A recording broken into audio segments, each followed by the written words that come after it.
In this video, we're creating a water feature using an old tap, a faucet, that sends water from one pond to another by using a 12-volt bilge pump that's powered by a 12-volt car battery.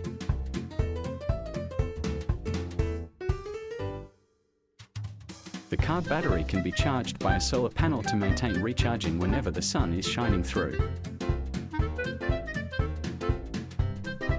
In this project, the system was a double pond setup. One pond is inside the bird aviary and the other, the feeder pond, is set up on the outside of the aviary.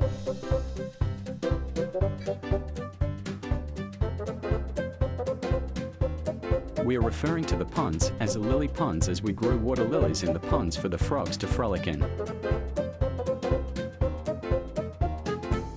Rivet.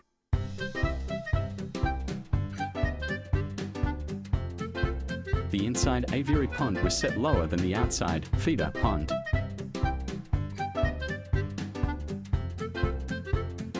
This allows the feeder pond to drain the overflow down into the inner pond.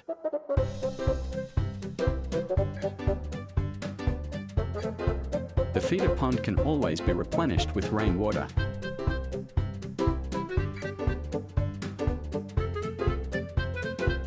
To oxygenate the water, which is essential, the bilge pump sends the water back up to the feeder pond via the faucet, which then drains water back into the inner pond again.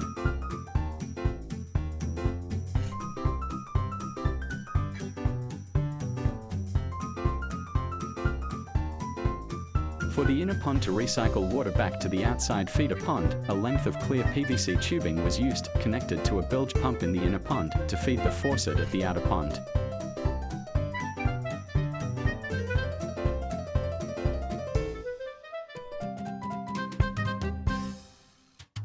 The bilge pump is connected to a 12-volt car battery and is switched on or off to commence or terminate the operation.